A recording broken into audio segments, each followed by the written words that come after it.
Dostlar, урматтуу көрүүчүлөр, мен Долондан сиздерге кайрылып жатам.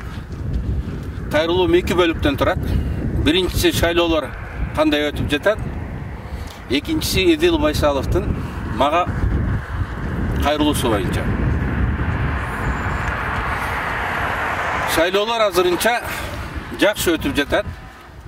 Садыр Жапаров шайлоолорду адилеттүү, таза өткөрөмүн деп, административдик ресурсту колдонгонго тыюу салып, добушту сатып алууга каршы күрөшөм деп жатат. Бул жакшы ниет, жакшы аракет.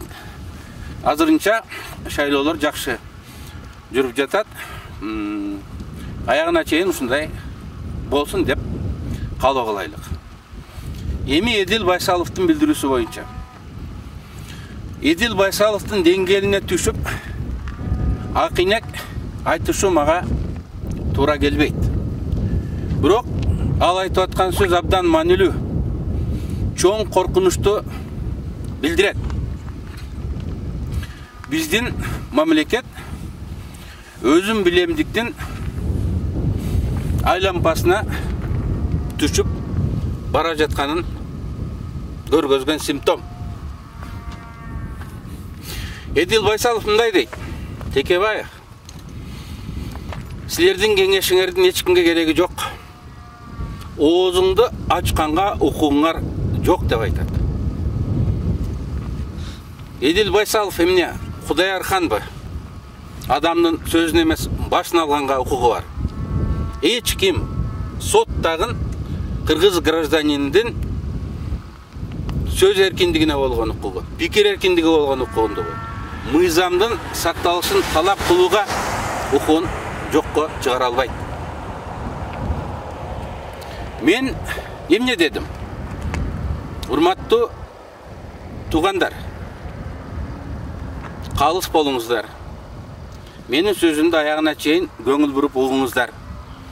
Эгер мен ката кетирген болсом, туура эмес айткан болсом, ак чоп башта деп сөзүмдү артка алганга даярмын. Бирок мен туура айтканыма ынансаңар, Текебаев дагы бир жолу туура айтты деп коюңуздар. Өлкөдө абал оор, энергетикалык кризис ар бир үйгө кирип келди.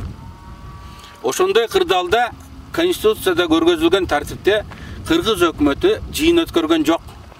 Ал жыйынды президент өзү жетектеш керек эле. Президент аткаруу бийлигин жетектейт жана анын ишине жеке жооп берет. Өкмөттүн жыйындарына төрагалык кылат деп Конституцияда жана мыйзамдарда жазылып турат. Эдил Байсалов айтат. Текебаев айтат, президент өкмөттүн жыйынын элдин алдында ачык алып барыш керек эле дейт. Ал андай популист эмес деп айтат. Урматтуу Эдил Байсалов, урматтуу президент Садыр Жапаров. Конституцияда министрлер кабинети жөнүндө конституциялык мыйзамда өкмөттүн иши ачык жана айкын болот. Анын жыйыны болору алдан ала граждандарга кабар берилет. Күн тартиби жарыяланат. Өкмөттүн жыйынынын жүрүшүн аудио жана видео запистери 2 күндөн кем эмес убакытта ачык порталга элге жарыяла кылынат. Эгерде техникалык себептер менен аудио видео запистер жок болуп калса, эмне себептен экенин түшүндүрүп, качан чыгарарын жарыялайт дейт. Ал аудио видео запистер толук болот, кыскартылбайт, кескиленбейт деп жазылып турат. Өкмөт кандай чечим кабыл алынгандыгын элге жарыялаш керек. Өкмөт чечимдерин токтом формасында кабыл алат дейт. Өкмөттүн жыйынына өкмөт мүчөлөрүнүн 3төн 2си бүгүн 15-нен кем эмеси катышыш керек дейт. Өкмөттүн жыйынынын протоколу түзүлүш керек. Токтом көпчүлүк добуш менен кабыл алыныш керек. Токтом элге жарыялангандан кийин гана күчүнө кирет деп айтылып турат. Бул мыйзамдын талабы. Эдил Байсалов эмне дейт? Биз өзүбүз билебиз дейт. Президент керек болсо түнкү саат 3-4-төрдө бизди телефон менен ойготуп кеңешет дейт. Жолугушканга шашып, убакыт жок болсо SMS менен тапшырмаларды берет дейт. Урматтуу Эдил Байсалов, бул Конституцияда көргөзүлбөгөн форма, Конституцияда көргөзүлбөгөн ыкма. Муну кыргыздар бармак басты көз кысты дейт. Бул коррупцияга алып келет. Бул өзүн билемдикке алып келет. Бул диктатурага алып келет.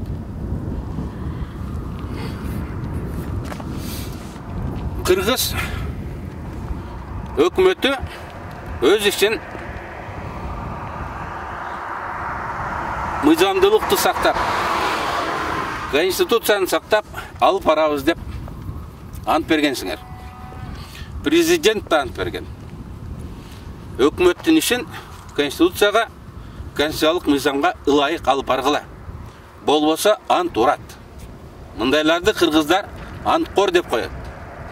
Бул мыйзамды мен жазган эмесмин, өзүңөр жазгансыңар. Бул мыйзамга мен добуш берген эмесмин, өзүңөр добуш бергенсиңер. Бул мыйзамга өзүңөр кол коюп жарыялагансыңар.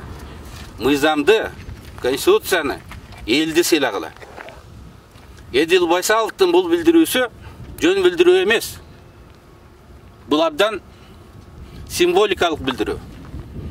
Эдил Байсалов президенттин түшүн жоруган. Анын оюн алдан ала билген, көз ачыктай өзүн позициялап жүрөт. Демек, Эдил Байсаловдун айткан ою бул президентке жаккан ой. Эдил Байсаловдун айткан сөзү бул президент каалаган сөз деп биз түшүнүшүбүз керек.